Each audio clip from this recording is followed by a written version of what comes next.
The fundamental frequency of a closed pipe is 400 Hz. एक fundamental frequency दिलेली आहे पाईपचं, okay, close पाईपचं, तर ती दिलेली आहे 400 हर्ट्स. मग आपण याला एन सीने रिप्रेझेंट करू. N C is equal to 400 hertz इतकं. आता फंडामेंटल फ्रिक्वेन्सी जी असते क्लोज पाईपची ती असते V डिवायडेड बाय 4L आणि ती आहे की तिथं 400 हर्ट्स. मग याच्यावरून आपण V फाईंड करून घेऊ. मग 400 इंटू 4L, 4 4 होणार आहे 16. मग V इज इक्वल टू काय आता 1600 इंटू L. ते झाली तुमची Vची व्हॅल्यू. याला आपण इक्वेशन 1 कन्सिडर करू. त्याच्या पुढे आपल्याला if 1/3 pipe is filled with water, okay, then the frequency of second harmonic of a pipe will be.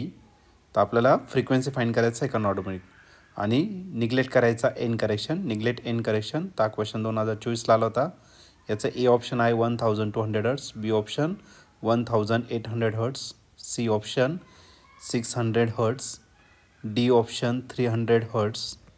तर या 4 ऑप्शनपैकी या क्वेश्चनचं करेक्ट आन्सर काय असलं पाहिजे. तर आपण याला सॉल्व करूया आणि मग डिसाईड करूया. तर आता आपल्याला तर V तर दिलेला आहे, V दिलेला आहे. आता 1/3 इतकं पाईप जो आहे तो कशाने, तर लिक्विडने भरलेलं आहे, वॉटरने भरायचं आपल्याला. 1/3 जर भरलेला असेल तर 2/3 त्या ठिकाणी काय असणार आहे, MT असणार आहे. मग या ठिकाणी आपण हा एवढा पार्ट जो आहे पाण्याने भरलेला तो आहे 1/3 म्हणजे L/3U. मग रिमेनिंग पार्ट किती असणार आहे 2/2/3 असेल. मग 2L/3 हा झाला तुमचा रिमेनिंग पार्ट झाला. ओके, आता याच्यामध्ये आपल्याला काय करायचं आहे, फंडामेंटल फ्रिक्वेन्सी फाईंड करायची, सेकंड हार्मोनिक फ्रिक्वेन्सी आपल्याला फाईंड करायचं आहे. मग फॉर रिमेनिंग पाईप रिमेनिंग म्हणजे 2/3साठी, for remaining pipe the frequency of fundamental मोडची जर फ्रिक्वेन्सी जर घेतलं तर त्याचा फॉर्म्युला असणार एन जो असेल तो V डिवायडेड बाय 4L. आता L कोणता, तर 2L/3 आपल्याला या ठिकाणी पुट करावं लागेल. मग फंडामेंटल मोडसाठी आपल्याला या ठिकाणी घ्यायचं आहे. मग N is equal to V divided by 4 आणि हा L किती आहे 2L/3.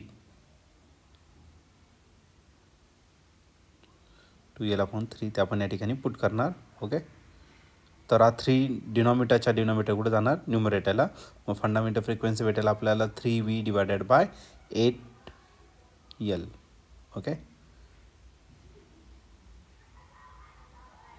8L, 3V divided by 8L हे त्याचं फंडामेंटल फ्रिक्वेन्सी झालं. पण आपल्याला फ्रिक्वेन्सी कोणाचं घ्यायचं, सेकंड हार्मोनिकसाठी घ्यायचं आहे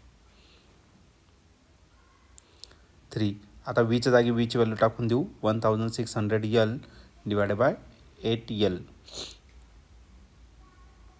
फ्रॉम इक्वेशन 1. आता हे कुठून आलं, तर इक्वेशन 1मधून आपण या ठिकाणी पुट केली. आता नेक्स्ट केसमध्ये L कॅन्सल झाला. 8च्या टेबलमध्ये 16 आहे, मग तो किती झाला तर 200.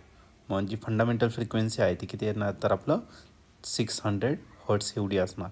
पण आपल्याला फंडामेंटलने फाईंड करायचं, आपल्याला काय करायचं, second harmonic.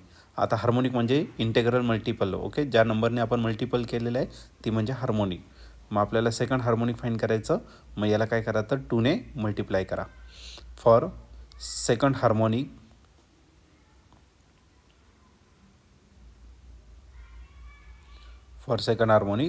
N2 is equal to 2 times N, 2N.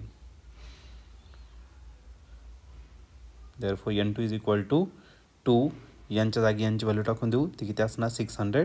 मग 6 इंटू 2 किती झाला तर 1200 म्हणजे 1200 एक असणार सेकंड हार्मोनिकची फ्रिक्वेन्सी असेल.